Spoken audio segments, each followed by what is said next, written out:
اسی لیے اللہ کے نبی فرماتے ہیں ان اللہ کتب الاحسان علی کل شیء، اللہ تعالیٰ نے ہر چیز کے اندر احسان کا حکم دیا ہے۔ وَأَحْسِنُوا إِنَّ اللَّهَ يُحِبُّ الْمُحْسِنِينَ، میرے بندو احسان کرو، اللہ تعالیٰ احسان کرنے والوں سے محبت کرتا ہے، احسان کرنے والوں کو پسند کرتا ہے۔ احسان کا کیا مطلب ہوتا ہے بھئی؟ اردو میں ہم احسان کا کیا مطلب سمجھتے ہیں؟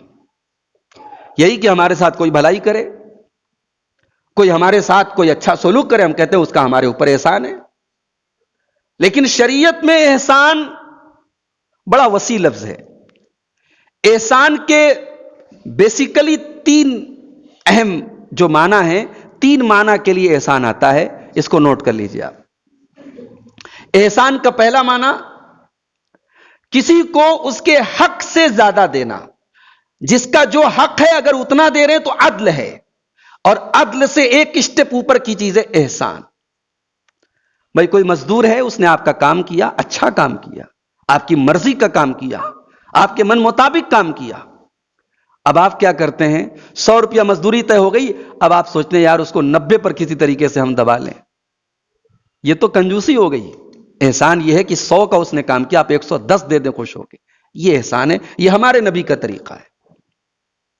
سامان، آپ دکاندار ہیں، سامان لینے والا آیا، اب آپ کوشش کر رہے ہیں کہ 1 کلو سامان لے رہا ہے تو میں 990 گرام کیسے دے دوں، 10 گرام میں کیسے بچا لوں، یہ بے ایمانی ہے، یہ چوری ہے۔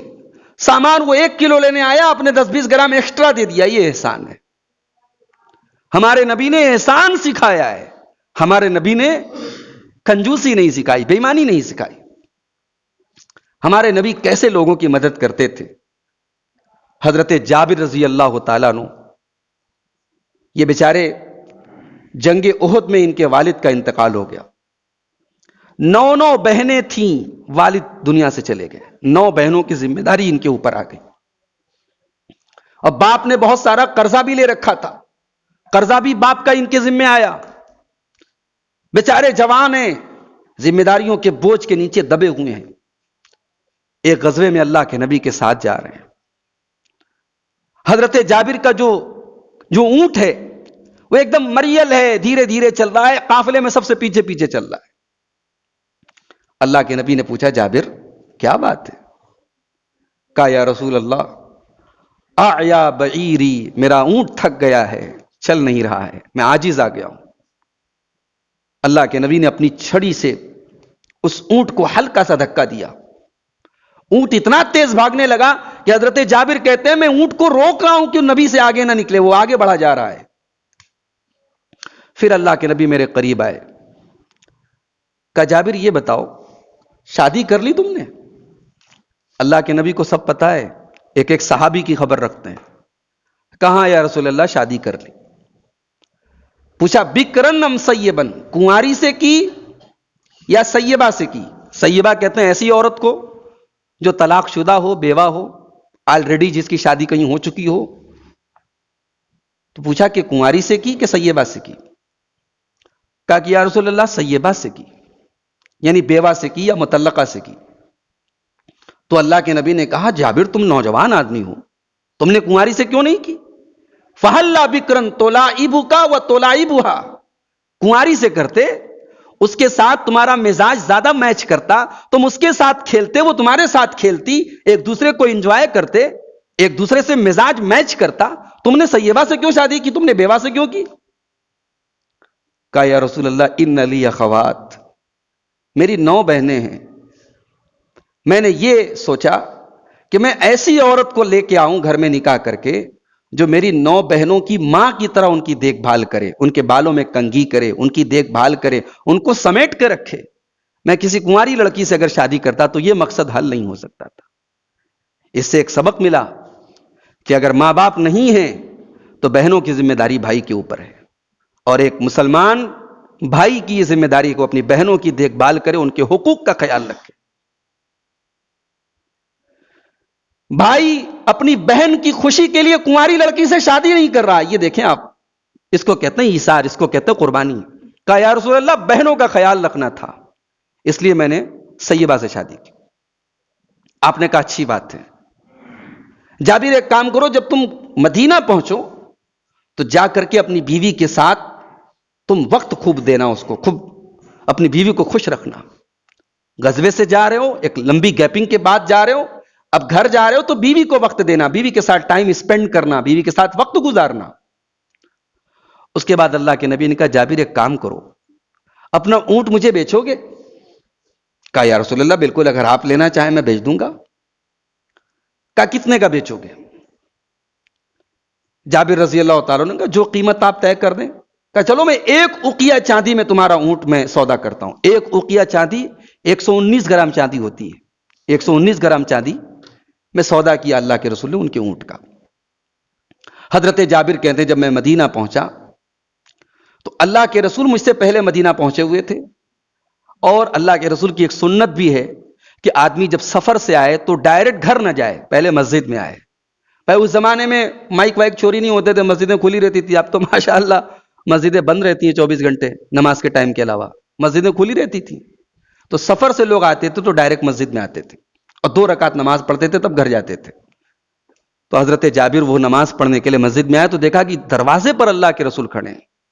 آپ نے کہا جاؤ پہلے نماز پڑھ کے آؤ. حضرت جابر گئے، نماز پڑھ کے آئے.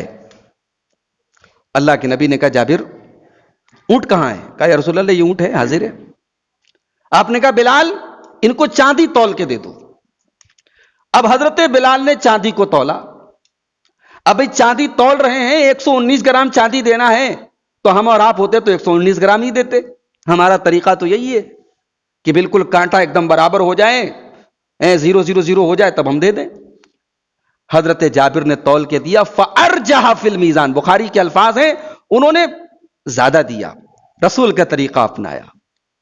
119 گرام ہے تو زیادہ دیا، 125 130 دے دیا، زیادہ دے دیا انہوں نے. چاندی میرے حوالے کر دی.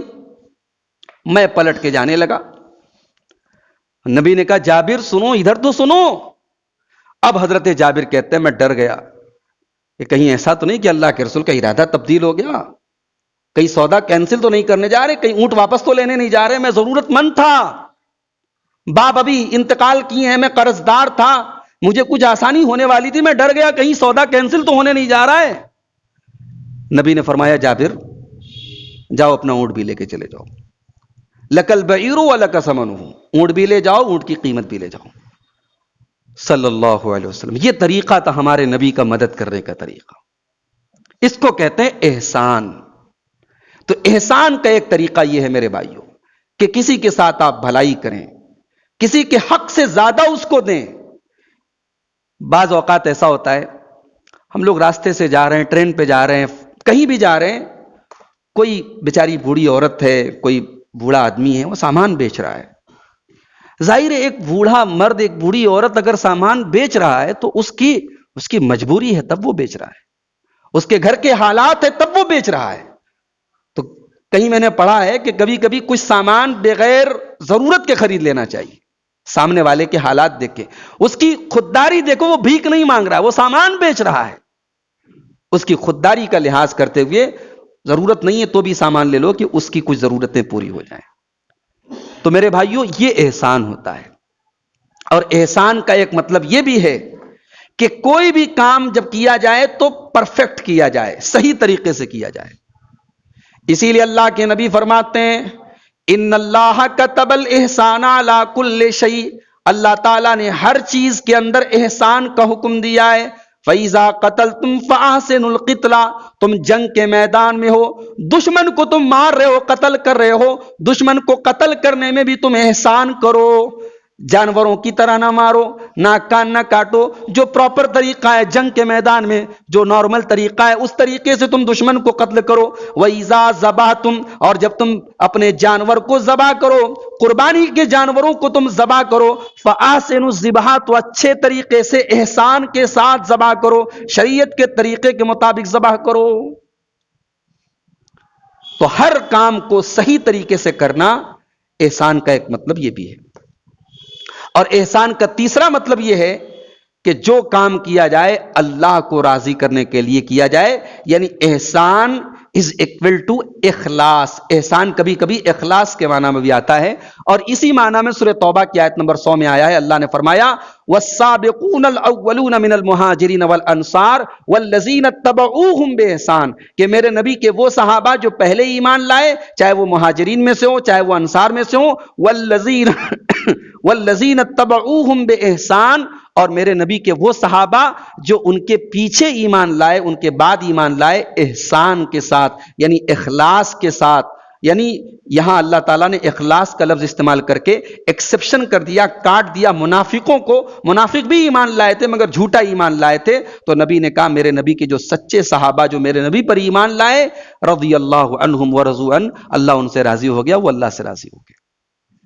تو احسان کرو، اللہ تعالیٰ احسان کرنے والوں کو پسند کرتا ہے.